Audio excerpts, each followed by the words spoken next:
احنا ما نخلي، هو الرجال اللي يخلي. هسه حسين نفس الشيء، احنا ما قلنا له طبعا. مثلا هسه حسين اول بدايات مؤخرك انت 5 ملايين.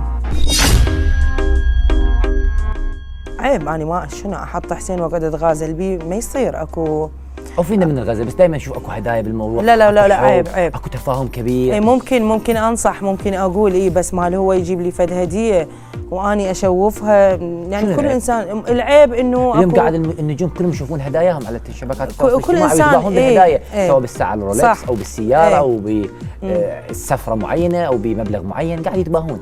تشوفون هذا الشيء خطأ. هو لا ما اقدر احكم عليه، هو حر، هو في تفكيره هالشكل. انا تفكيري يختلف، أنا ما أحب أراوي هاي الأشياء، لأن أكو فئات عمرية تباوعني وأكو فئات بالمستوى المعيشي يتفرجوني. فما أريد أني أكون سبب في ضحية بنية، إنه هي هم تريد تلبس ساعة، هي تريد تلبس فما أحب يعني. فإذا تلاحظ أنت حتى سناباتنا أكثرها ضحك، ما تشوف إنه إحنا ما مهتمين نصور ملابسنا، ما مهتمين نحكي هذا منين جبناه.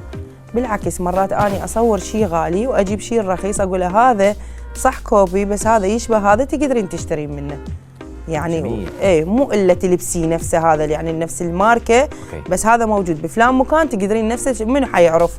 شنو المؤخر؟ نزلت لقيته دا يطلب. ما عندنا احنا هيك اشياء. شو عندكم اشياء؟ احنا ما نطلب مؤخر. ليش تطلبون؟ عيب. ايش تطلبون؟ يعني مثلا هو راح ياخذها، هو المؤخر بجيبي لو بجيب والدتي. انت قد انت مؤخر. ما احنا ما نخلي، هو الرجال اللي يخلي. هسه حسين نفس الشيء، احنا ما قلنا له طبعا. مثلا هسه حسين اول بدايات مؤخرك انت 5 ملايين بس. مو قليل فنانه بحجم 5 ملايين؟ لا شو له دخل يعني، وانت عبالك مثلا لا سامح الله اذا انا طلقتها حاخذ اكيد اقساط والله تاخذيها من عينه. لا حتى لو كان لا زين. اذا احمد ما كاتب شيء عليكم؟ لا سؤالي ضيفك شنو هو بعد الزواج؟ بعد الزواج مثلا الملحه، عندك نونو انت اكبر منه، انت اكبر منه، هو اصغر منك، هي اكبر منه. لا هو يعني هو في طبيعته اليوم حشري. حصاله نصري بنت حصاله نصري شام نزل صوره وهي زوجها، الدنيا انقلبت. انت حامل هذا الجمهور هو هذا اليوم نفس السوشيال ميديا. فانت يصير عندك نون شو تقولي لهم؟ يعني عادي حالي اي مره اقول اني يعني صار عندي نونو، بس مو اقعد اصور وهيجي. ايش يعني ان شاء الله في شيء يعني ان شاء الله؟ هو عندك عملك اولى حاليا؟ لا هو حتى هاي بس وياك حصريه للعلم، انا حتى ما حاكيتها.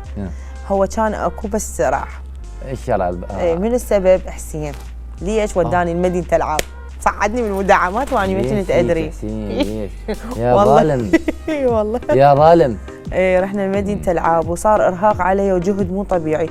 شوف تخيل انت، اني تزوجت ثاني يوم رحت للوكيشن للتصوير. ثاني يوم رحنا الفندق ساعه بالوحده، الساعه بالأربعة نزلت من الفندق، ساعه بالخمسة لازم اني باللوكيشن اصور. رحتي انت متزوجه او يوم الزواج الوحده رحتي الفندق؟ اي والله. وحده بالليل؟ اي والله. الساعه 4 3 اتصال جاني قالوا خابرني حيدر الخياط تحياتنا له.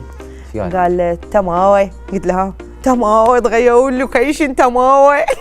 قلت له حيداو ترى اني يا معود بعرسي اليوم انا بالفندق. صار لي ساعتين الله وكيله قلت لهم قولي لا بسم الله دخلنا. قال الله يخليك تفركش ذاك الموقع اللي على اساس انت مو اني ظليت اقول ست ايناس حبيبتي تحياتنا الها ست ايناس طالب.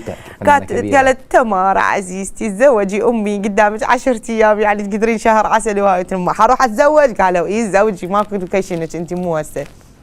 وساعة بالأربعة غادرت الفندق واخذت ملابسي والجنطة ربها كان مجهزتها لان اعرف عندي تصوير. الزوج انت من الساعة 1 داخل الفندق متزوجة الساعة 4 رايحة للشغل. هذا رأسا سوى شلون؟